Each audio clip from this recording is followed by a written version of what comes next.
as a healer, both in my past as a therapist and also in terms of my interest in spirituality and how that can lead to greater peace.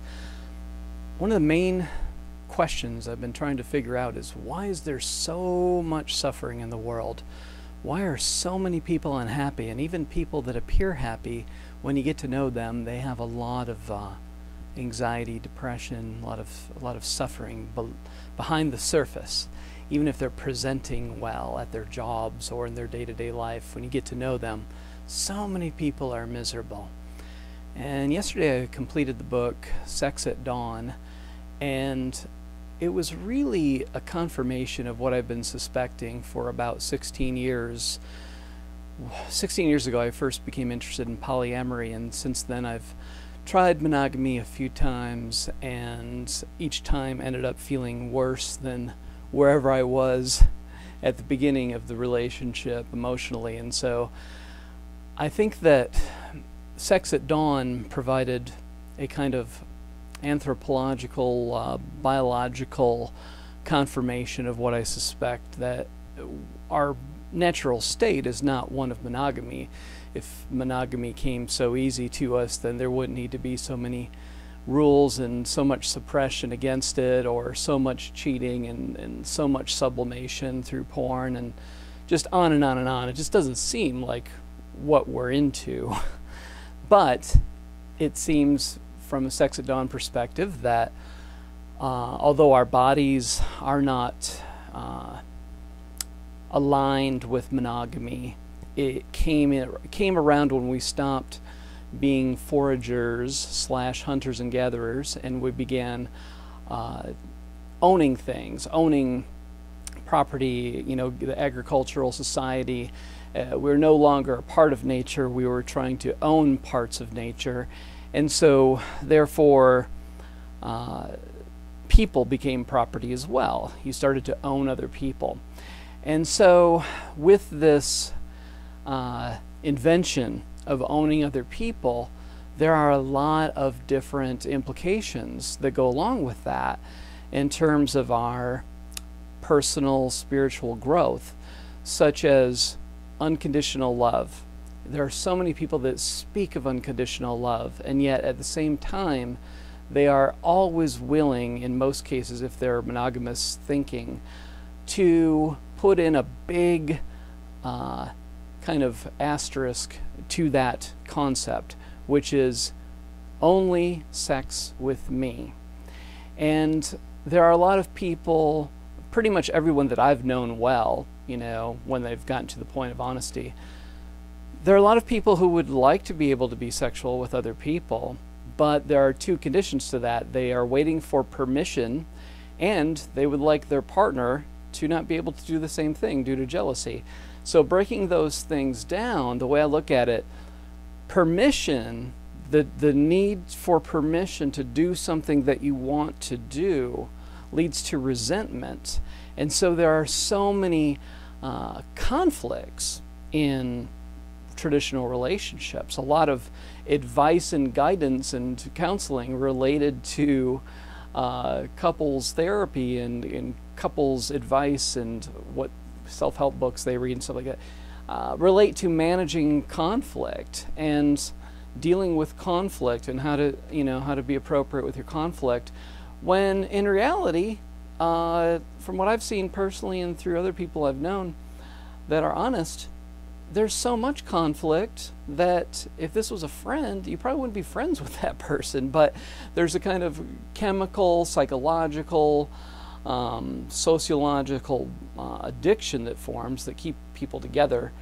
And since half of people cheat and don't say anything about it, and I think it's probably more than that, because they're not going to always tell anonymous researchers the truth if you have a lot of shame about something. So there's guilt there that comes from cheating, and those, probably less than half of relationships that don't have cheating.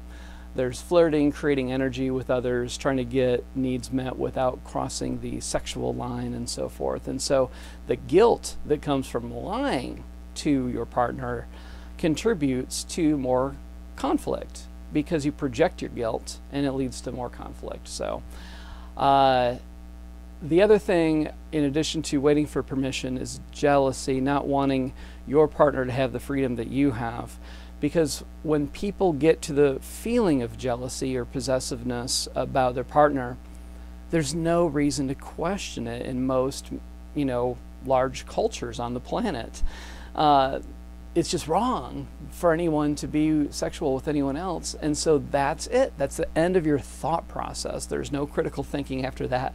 There's no use of any kind of spiritual exploration of concepts of non-attachment causing, greater peace and attachment leading to suffering. People just, no, that's it. I'm jealous. I don't like the thought of it, and that's it. And if you question monogamy, if you're honest with yourself about your feelings about sexuality, and you want to let go of possessiveness in your relationship, it will teach you if there is true love there. In most relationships, I don't think there really is a great amount of depth in their connection. They're attracted to each other, they have similar goals, they enjoy doing things together, and that's about as far as it goes. And so if you really love somebody, then you will be able to let go of your possessive mentality towards them and let go of owning another person's sexuality, which will be difficult if you're in a relationship with a mentality that you do own that person, but it's also more direct and sincere than a lot of ways in which people approach it currently, which is through deadening their sexuality or through just cheating or sublimating with porn or just being indirect. Or another common thing is trying to find purpose and satisfaction in other areas of life, becoming a workaholic, or trying to be famous through your creativity or whatever like that, trying in some way to get a sense of satisfaction. And a lot of people simply, if you look at who we are on a core level, which is closer to bonobos than it is to socialized human beings, if you want to see who we are, just research bonobos, and you will see, if you peel away all of our socialization and cultural and religious and so on ideas about sexuality and how to handle ourselves in a way that leads to peace, just learn about bonobos. So if you love somebody, then you will truly be willing to go through the fire of letting go of this concept of ownership. And if you don't, the relationship will probably fall apart. But when you are single again, if you're currently in a relationship that's not working and you're not happy, then when you're single, an advantage is that you can start to, do things like read Sex at Dawn. I have a book I wrote about 8 years ago called Spiritual Polyamory, which has a lot of ideas that have resonated for people on the spiritual path who are willing to question mainstream concepts about who we are in terms of love and sexuality. If you start to look at things differently while you're single, then when you enter another relationship, it's easy to begin with the idea that you don't own that person. And a lot of people know that up front. And if you can then maintain that concept through the progression of the relationship, it will come up perhaps a feeling of jealousy and ownership, but it's easier to thwart those concepts that arise that are fear-based if you've already solidified who you are before you enter a relationship, as opposed to if you are part of the 99% plus, of the world who is just kind of going through a socialized script in which this is what life looks like, this is, the way you go through it, and you know that you own that person. In your head, you own that person's sexuality. That takes a lot of deconstructing, a lot of courage, and a lot of commitment to undo that concept, to let go of it. But when you don't own another person, that allows for unconditional love for the first time. And if you don't have attachment to what another person does, then you can enjoy them without the ongoing suffering of what if. I'll tell a little story from something I witnessed in life, which was a man I knew through a friend, and I knew him and his wife, and they seemed like happy people, friendly, very good-natured and so forth, and I didn't see them for a number of years, probably, I don't know, 6 years or something like that.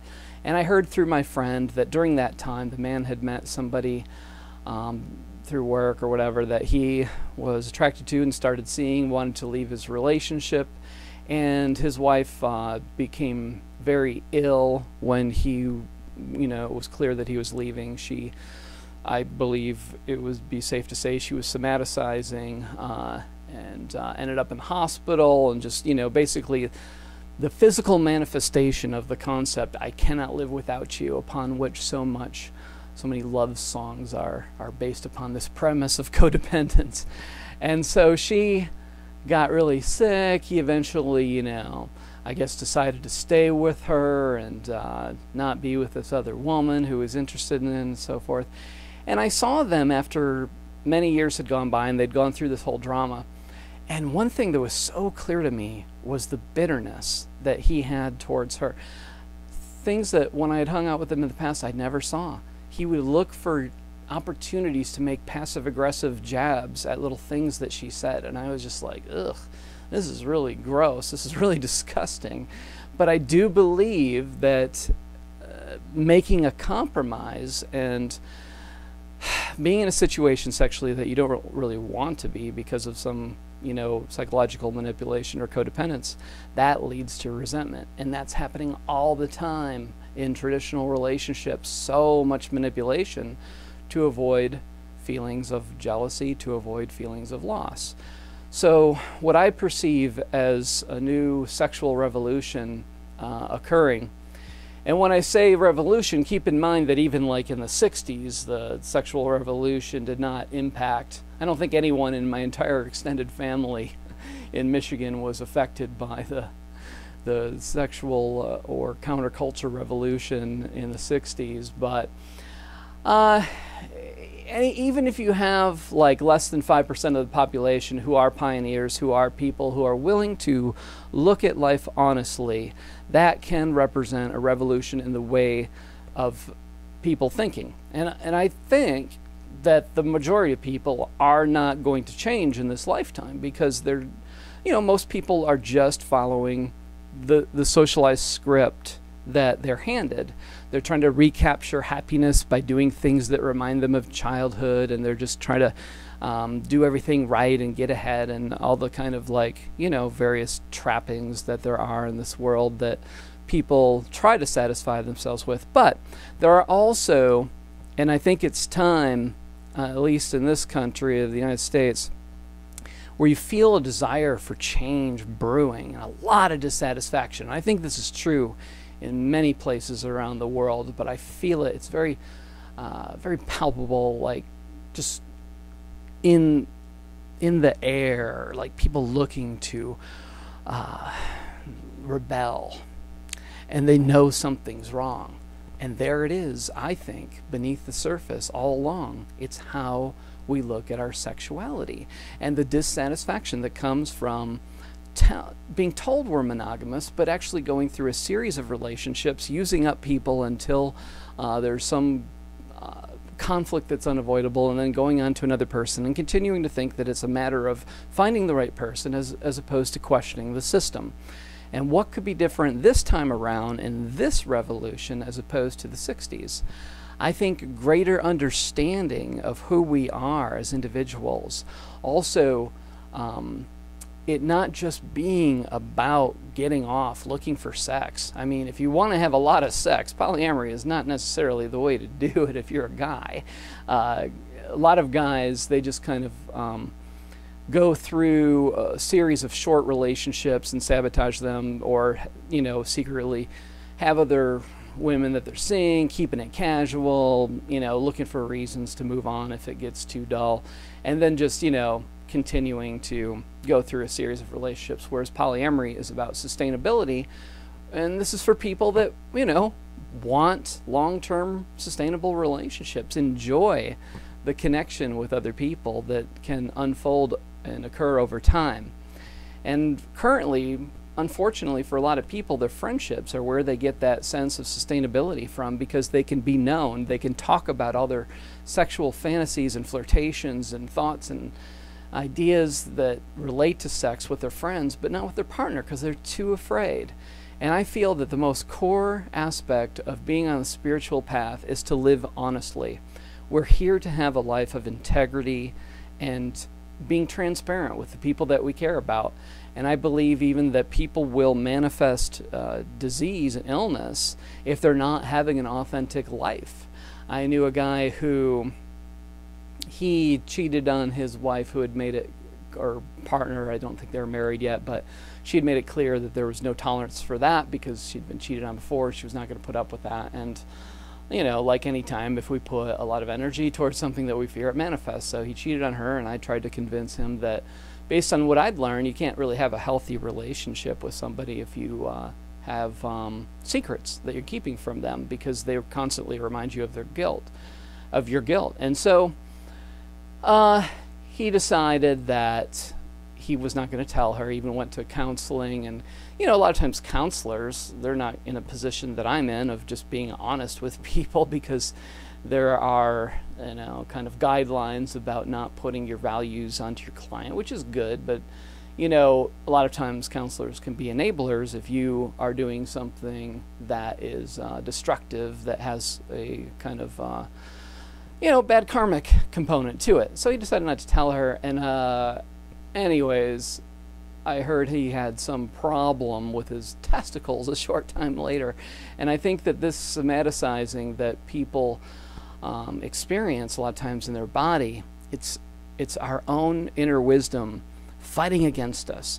And I think that because we're so confused about why do we feel dissatisfied, then we don't understand a lot of times why our body is fighting against us. Why do we feel like, you know, we want wholeness, we want to love ourselves, we want to feel complete, and at the same time we want love.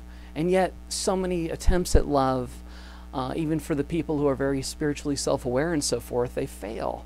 And I think it goes back to spiritual people not looking at attachment in the realm of romance and sexual ownership being a form of attachment.